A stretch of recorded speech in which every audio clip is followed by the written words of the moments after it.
my whole life savings have gone into the business, and I continue just to put my body and soul into the business every day. So when now I'm faced with this, okay, well, what do I do with all this stock that I have? And I guess the answer is I've got to be completely brutal. I've got to get inventive for one, and find a market. But my window is quickly vanishing before my eyes because the product is seasonal. This is the Deep in the Weeds podcast. I'm Anthony Huckstep.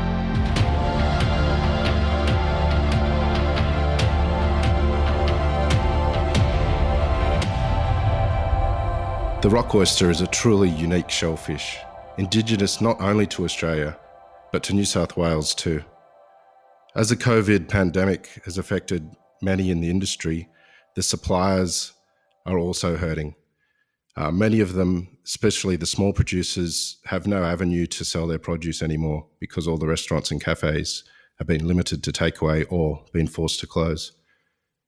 The rock oyster is unique in that it's a luxury item. It's up there with caviar and lobster. And when we think of oysters, often we think of eating in restaurants.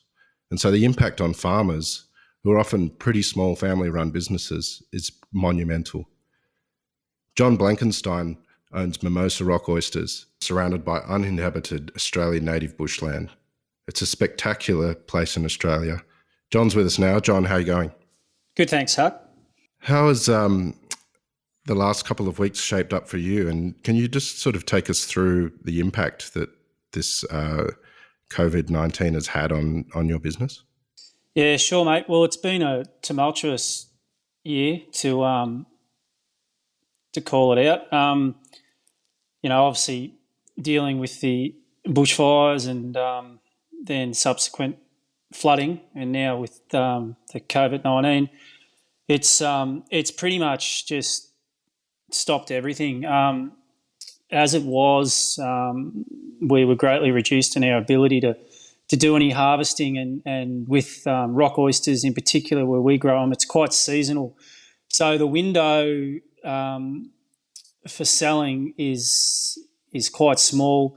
We normally generally try and do a bit of selling around December. This year I was only doing market sales through Carriage Works in Sydney, but we really gear up in January and February, and unfortunately, due to the natural events, we weren't able to do that. I remember seeing on Instagram you were you put some videos up, sort of showing you'd put all this piping and sprinklers over your sheds, and literally the flames were like coming down on you. Yeah, absolutely. So luck would have it, I'd planned a trip to South Australia to catch up with some growers over there and industry folk, and I'd just gotten over there, just driven 3 days to get to Port Lincoln and Cowra area, and then I saw the fires near me flared up on my phone, telling me there was a fire in my localised area. So I sat there nervously and watched it for 24 to 48 hours before having to pull the pin on that trip and drive 48 hours non-stop across 3 states to get home, in order to prepare the farm and the house for the real threat of fire in the local catchment. Fortunately for us, though, we were spared, so that's a win. Let's talk about sort of what's happening now. Obviously, oysters are pretty special, and particularly the rock oyster, and a majority of your oysters would go through the restaurant trade. Can you tell us what impact it's had on you in the last couple of weeks? Yeah, sure. So the way we're geared up at Mimosa is, and probably like most oyster farmers, is that it's a oyster farm. It's a scale of economy. So you really need, the key is to grow. We really need to grow a lot of oysters, sell a lot of oysters to cover costs. With the closure of restaurants, essentially, that's pretty much shut us down overnight, because whether we're selling to wholesalers or direct sales to chefs, if basically we don't have people seating in a restaurant, then we're not moving product. And that's it in a nutshell. Can you give us, like you were just saying, about the volumes required in order to make money? Because, oyster farmers are small family-run businesses all across Australia. What sort of volumes are we talking about? And can you kind of paint a picture of the average day for an oyster farmer from sort of when you get started to getting back to the shed? Yeah, sure. All right. Well, like all farming, oyster farming is a job that has multiple tasks to its day.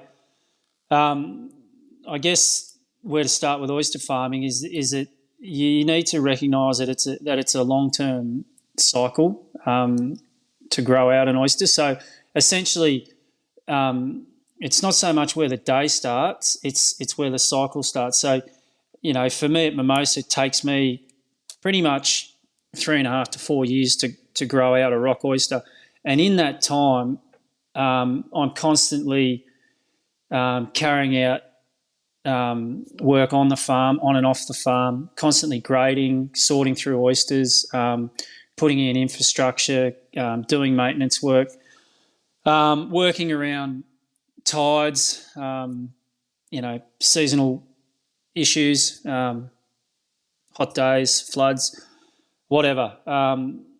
We're all out there at all hours of the day. It's not a 7 till 3:30 type of job or a 9 to 5.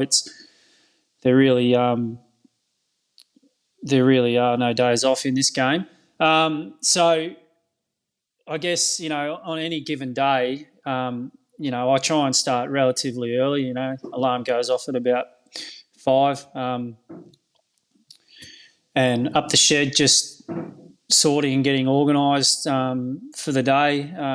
Usually requires at least one trip out to the lake, and in that time I'm more or less just grading over, bringing stock in and out, and it's constantly the rotation of stock.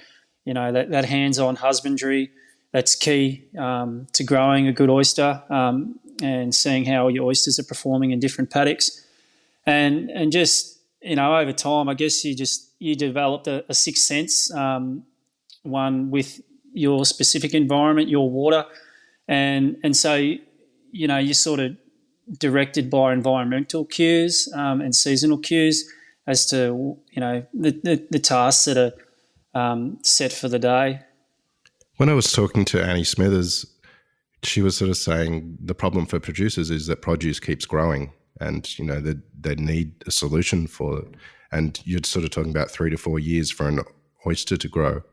So obviously you've got a lot ready to go and nowhere to put them. So what sort of volumes are we talking about, and what are the solutions at the moment? Yeah, okay. So at Mimosa, I currently try and market anywhere from 20 to 30,000 dozen oysters a year. Now that 20 to 30 can fluctuate depending on on condition, being seasonal, whether it's ready to go at the right time, or obviously environmental, and then these type of scenarios in which we find ourselves in. So I guess for me personally, the volume I need to sell to remain financial really is kind of around 20,000 dozen a year to cover costs. I guess one of the great things about oyster farming is, sure, it's a lifestyle thing, but it's arduous and it's a labour of love. I wish I had a dollar for every hour I work, because I'd be retired by now. So it's one of those things. It's volume based. You know what I mean? And I guess it's if we can't sell volume, then essentially we can't make ends meet. When you think about it, it takes me 3 to 4 years to grow out one individual oyster. It's a living entity. It's alive, and at that duration of its life or grow out period that I'm calling 3.5 4 years. I get to market, and at best, if I'm value adding, I'll get $1.60 for that oyster. So, but in that time, I've painstakingly nurtured, ran and nurtured that oyster through its life. It's ran the gauntlet of all, its life through the estuary. There's a myriad of things that can go wrong and can kill an oyster. I'm pretty good at killing them, but you hope at the end when you get there that you've got something, as you've got something to sell, and so you can get a return. But one of the biggest problems we're facing now is that it's a rotational thing, and at Mimosa, I'm not really looking to get any bigger and to invest too much more, as in for infrastructure into the business, because I've invested so heavily in it. My whole life savings have gone into the business, and I continue just to put my body and soul into the business every day. So when now I'm faced with this, okay, well, what do I do with all this stock that I have? And I guess the answer is I've got to be completely brutal. I've got to get inventive for one, and find a market.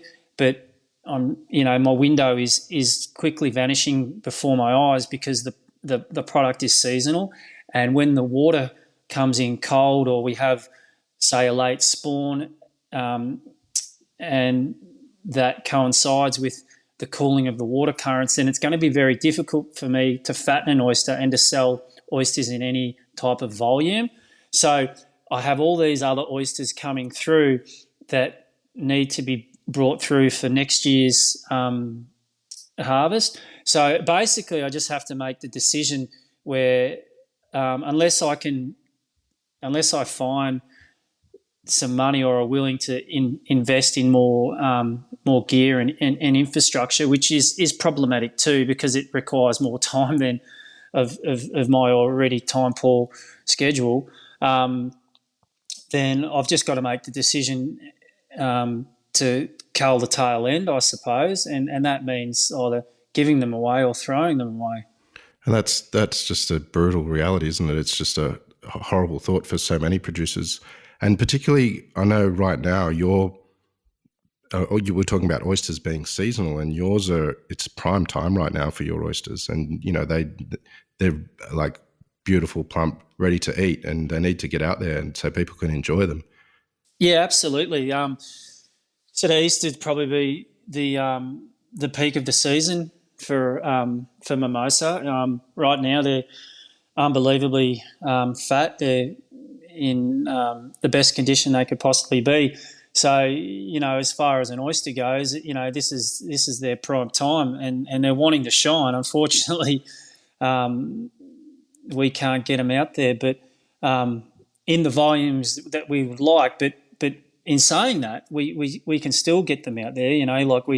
We get them out the door, direct harvest, next day delivery, and it's about letting people know that you can still enjoy great rock oysters, and you can get them delivered to your door. It's no problem. It's no challenge for us. It's what we do every day. It's what we do to restaurants.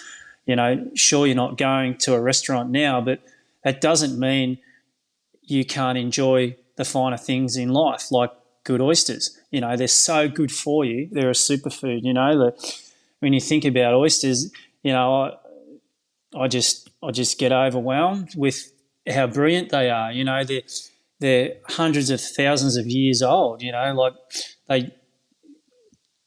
predate us. They've been around on this great continent for ever and a day, and they just continue day in, day out to do their thing. And right now they're just absolutely amazing, and there's wouldn't be a better time than right now than to enjoy a rock oyster. Why did you become an oyster farmer? How did you uh, get into the industry? And you're clearly very passionate about it.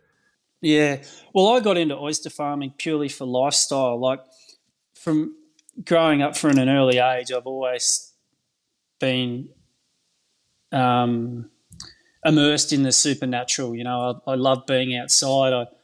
I love, you know, the wind in my hair and you know, salt water and all the adventures that you know come with being outside. And I guess I'm a plumber by trade, and you know that's been very kind to me. But I got to a point in my life where I needed something a bit more than like personally, and there was a sense of aching, I guess, inside. So that led me to, you know, sort of oyster farming. You know, I always had an interest in aquaculture. I've got also got a background in natural resource management, where I studied for a while and did that. So you know, there's always been an attraction to, you know, to the natural world and being outside. And when an opportunity came to have enough finances to buy an oyster farm, then I jumped headfirst into it. You know, there was a time approximately 15 years ago, I was down at Wappengo for my Bucks party actually, and I was buying some oysters off the an old chap right at the end of the lake, and that was pre Warwick Anderson Kingfisher, and the old bloke said to me, "Listen, mate, I'll sell you the oyster lease." And at the time, I was so fired up. You know, he only wanted $80,000, a shed and about 5 or 6 hectares. And I went home and I told the wife, and she pretty much looked at me and said, "You're dreaming." But at that stage, she'd known a lot of oyster farmers, and the game was a lot different back then. It's stick and tray. It was hard work, still hard work, but you know it's got a lot easier, and with, you know, technology and infrastructure advancements, it's definitely become a better game to be in. But yeah, so essentially that was all about lifestyle. But I'll tell you, I've never worked so hard in my life. So, but I'm happy. Like I really am happy. You know, with my choice. You know, and I think with Mimosa too, or any type of farming. You know, like sure it's fucking hard work, Huck, but you know, there's a great sense of pride that comes in producing something that is produced through a bit of struggle, where you've got to have a bit of dog in you. And when you're on your back, you know, and you know you're down for at least one or two counts, but you're not out. You know, it's all about getting up and taking the bull by the horns and getting a bit of mongrel in you. So I guess, you know, like sure we're on shit times now, but you know I think, you know, I can walk around with my, you know, head in my lap and be pessimistic, but you know the show goes on. You know, there is a lot to be grateful for. I go out to work and, you know, I'm surrounded in this beautiful environment, and you know, at the very least, well, I get to eat shit hot oysters 365 days a year. You know, I'd love to share those oysters with Greater Australia, but you know, so you know, come on, you know, get behind and your local oyster farmer. But yeah, you know, it's one of those things. You know, I just yeah, it's I think the game kind of chooses you. You know what I mean? It's not for everyone. Um, and I guess that kind of where I'm at. Well, and you're living off grid, and you know you said that you're really happy. Can you tell us about the environment you're in and what makes your oysters so special? Yeah, sure. All right. Well, me and my family reside on a 40-acre property within the Mimosa Rocks National Park. We're bordered by the park on three sides, and on the fourth side is my neighbour, and then he's bordered by the park. So I reside in a very small locality called Nelson, and you're probably familiar with Nelson Lake, which is being championed by Tarthra Oysters, Gary Rodley, for many years. It's probably the most awarded. It is the most awarded estuary in Australia, and it's renowned for producing the best oysters in the world. So I'm lucky enough to call this place home, and I'm lucky enough to farm a couple of hectares on that estuary, as well as a further 5 hectares in Wapengo, which also is located within the boundaries of the Mimosa Rocks National Park. So it's a very unique and beautiful part of the world. Absolutely. And what does a natural environment, what are the impacts on your particular oyster? Because rock oysters are pretty amazing in the sense that they're very representative of the estuary that they're grown in. Can you tell us sort of what your particular oyster tastes like? Well, like I like to think mimosa in my mind when I have an oyster. I try and encourage people to close their eyes and to think about the environment, and then I like to talk about the taste that they may be experiencing. But at Mimosa, the oysters I grow, I feel have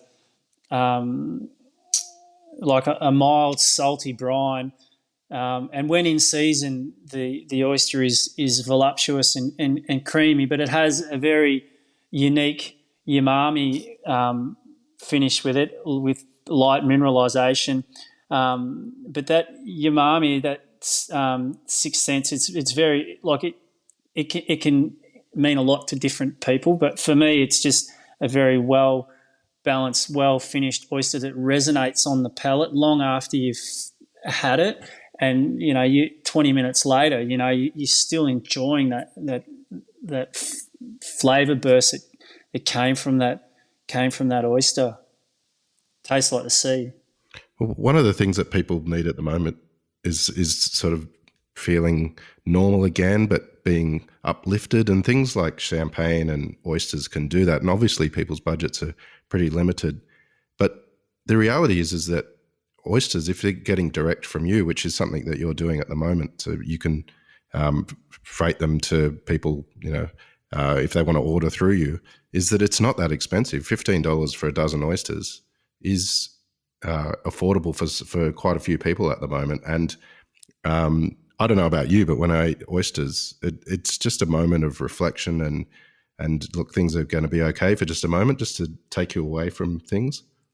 Yeah, I think it's key with anything, in life. If you've got to have a few simple pleasures, and I think oysters would fall into that bracket as a simple pleasure. I think at $15 a dozen, that's a bloody absolute bargain. You think how much you pay for a bread roll down the local bakery. No offence to bakers, shout out to you bakers. But with it's a fine food, and it's been painstakingly cared and reared for 4 years, and it's the culmination of all those things: the environment, a shitload of hard work, a lot of love and emotion, and it's finally gets to be celebrated, by the consumer, wherever that is. And right now, it's in the comfort of your own home with family and friends. So, I would encourage everyone to consider buying some oysters off your local oyster farmer, because not only are they great for you emotionally, but physically they're fantastic for you. They're just high in all the right things that you need for your body. They're, like I think I mentioned earlier, they're a superfood. So, definitely get an oyster into you for sure. And, one of the greatest things you can teach yourself, in my opinion, is how to shuck an oyster. And if you don't know how to shuck an oyster now, since you're at home, is a pretty good time to give it a crack. Is there some tips that you have, or do you have an online video or something that people can see? And on top of that, like, how do people get in contact with you to get oysters? Because I know that, as you say, they should support their local, oyster producer, because they're not very expensive. But how do they get in contact with you? the best way to get in contact with me, you can check us out on Instagram. I'm currently in the process of trying to set up an online store on the website. But as I mentioned, as I say to everyone, either direct message me on Instagram. There's access to my phone number or email me. Just pick up the phone and give us a call. Never too busy to chat. And that's probably the best way. I'm always always responding to messages and emails. So, and in relation to shucking oysters, no, it's not difficult. Where there's a will, there's a way, and it's quite liberating once you learn to pop the hinge on a rock oyster, and then the sky's the limit after that. Yeah, they're pretty magic when they're fresh like that. It's an experience that's pretty hard to beat. I think so, and as we mentioned, like oysters are amazing right now, and to have that facility where you can have oysters on tap at home, live and fresh, that's the best way. And there's a lot of myths and misconceptions about the storage of oysters, but they're incredibly robust creatures, and essentially if you receive your oysters live, which will be the way we send them, we recommend a shelf life of 5 to 11 days, but the optimum temperature for an oyster, Huck, is somewhere between 11 to 21 degrees, but just as long as you try and maintain a constant temperature. And if you do all those things, then you can pretty much have, the freshest oyster on tap whenever you like it, whether it's, flicking the lid on a frothy cold beer or whining dining the missus, at home, or just sitting around the barbecue or listening to some music. Oysters are for everyone. They're for all Australians, and right now couldn't be a better time than to get a rock oyster into you. Mate, I love that. I certainly will be doing that. Listen, I know that times are a bit tough and you're pretty busy trying to get the oysters out there, but awesome to chat, and let's catch up again. Yeah, absolutely. Thanks for your time, Huck, and I'd like to thank the people out there in our great nation. Thanks for supporting Australian farmers and producers and artisans. Keep it up.